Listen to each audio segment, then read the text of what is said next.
Hello, it is the 26th of April and this is our garden. I'm just sitting here listening to the bees and the birds. Oh, I think a lawnmower somewhere in the distance as well. And I'm feeling incredibly fortunate and blessed that we do have a garden. We're into about week 5 now, I think, of the lockdown. And I love wildlife, I love nature, and you know, we planted this garden specifically for pollinators and more widely for wildlife. But I've never appreciated it as much as I do now. And it really has helped me to get through these last 5-6 weeks of lockdown. And I'm not self-isolating anymore. You know, I am able to get out. I'm able to go for my 1 walk a day, but I don't go to the shops, and with the distancing I don't see many people, so this has become my little sanctuary, really. And what I thought I'd do, because it's nice to have a nosy around other people's gardens, is I just do a little tour and show you what we've planted and why, and see if there's anyone around or anything around. I can see some bees already, so I just focus in here on this plant here. This is Dwarf Comfrey. Actually, I'll come closer so you can hear them, because these little bees, these tiny teensy little bees here, are actually bumblebees. They're early bumblebees, and they are the smallest bumblebees that we have in Britain and Ireland. Very, very sweet. They come even smaller than this as well. So that's a great plant, Dwarf Comfrey, for all kinds of bees actually.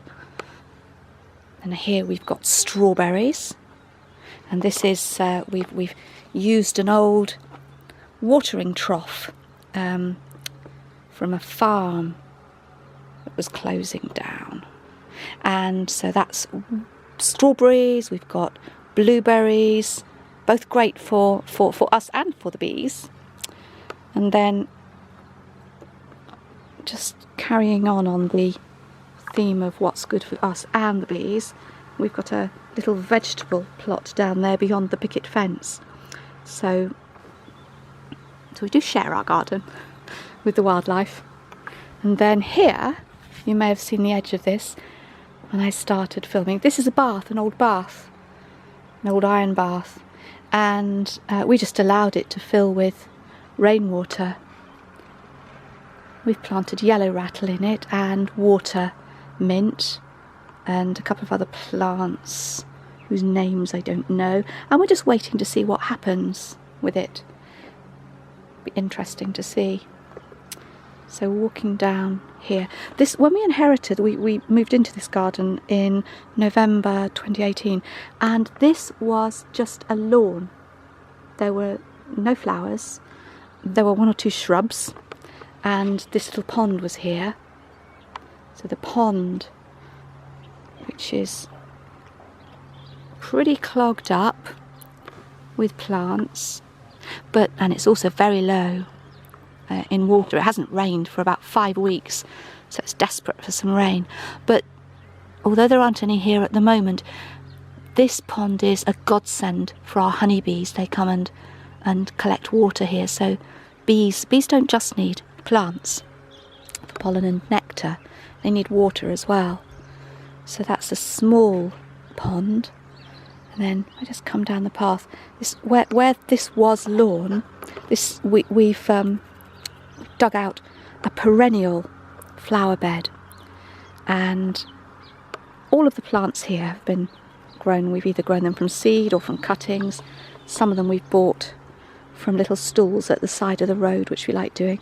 And you can see actually probably as many foxgloves here as there are other plants, and they've all self-seeded like foxgloves do, as have the forget-me-nots. They do year after year, and we leave them because they're brilliant for the bees. Foxglove's especially good for the large bumblebees. So, and if the plants that are coming through struggle alongside the foxgloves, I guess we'll have to pull one or two of them, or maybe we'll just remove these lower leaves. But anyway, this is the perennial bed, and go a little bit further down and see our neighbours chatting next door.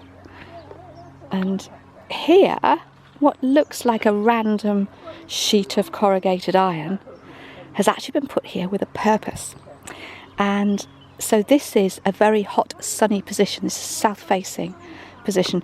And the reason we've got this here, and you could put a thick piece of carpet down as well. We just happen to have some corrugated iron. But when I lift it up, I'm rather hoping that you'll see what we put it down for. We put it down for slow worms, and there is one over there. Okay, there were 2 or 3 earlier on, and last year, it's possibly one of the most exciting things that has ever happened in this garden. Anyway, last year we found a grass snake underneath there. So, and grass snakes are not even slightly dangerous for human beings. They're just beautiful, and yeah, that was the highlight of my year. But the slow worms as well are fantastic, really good garden predators, and they're not actually worms. It's funny that they're called slow worms. They are actually lizards, specifically legless lizards. So now just talk about this plant whilst I'm here. This is Cerinthe, or I think some people call it Cerinthe, and it is another brilliant plant for bees. Get a lot of bees on this, and again, we like plants that self-seed because they're free, and we can always pull them up if we don't want them. So go on a little bit further down. Oh, I can just feel the odd spot of rain. It's coming a day earlier than it was forecast. But this plant's another one worth talking about. This is lamb's ear. It's a stachys. And the thing about lamb's ear, the reason that we've planted this big patch of lamb's ear, people plant it because they love the leaves, the silvery, soft, hairy leaves. But if we have a look at this closely, these leaves, the hairy leaves here, are used by a solitary bee. It's a solitary bee that I absolutely love, called the wool-carder bee. And the wool-carder bee female comes and she cards, she scrapes these hairs off, and then she carries them in a little ball back to her nest, where it's quite incredible. She weaves them, she pulls them out strand by strand, and then weaves them into a little wallet, a tiny little sort of a cocoony shaped wallet, and then she fills that with pollen and lays one egg and seals it. So that's and then she does that, she repeats that again and again. So I'm hoping that because we now have a large established patch of lamb's ear, that wool-carders might find it this year. They often don't find it the first year. You know, when you plant these things or create these habitats, it sometimes takes time for the wildlife to find it. And then you've probably been wondering what this is if you noticed it. This is our beehive. My husband is a beekeeper, and this is actually, it's called a log hive for obvious reasons. It's a hollowed out log, and a swarm of bees just turned up last summer, moved in, and they've been there ever since. They're thriving. And in case you're wondering, in case you're thinking, I wonder how we get the honey from that, we don't take honey. This is not the sort of hive that you take honey from. We leave that for the bees, but there is a hatch underneath, so we can inspect it just to make sure that the bees are healthy. So I know it looks like something from War of the Worlds, or a rocket that's about to take off, but it's a beehive. So let's walk past it and come down here. Here's the vegetable patch I mentioned earlier, and we have underneath this bunch of chard here, we have it's a raised bed, and there's a bumblebee nest, a buff-tail bumblebee nest, and I first noticed the bumblebee about 6 weeks ago, the queen, beautiful, great big queen bumblebee, and going in and out of a hole.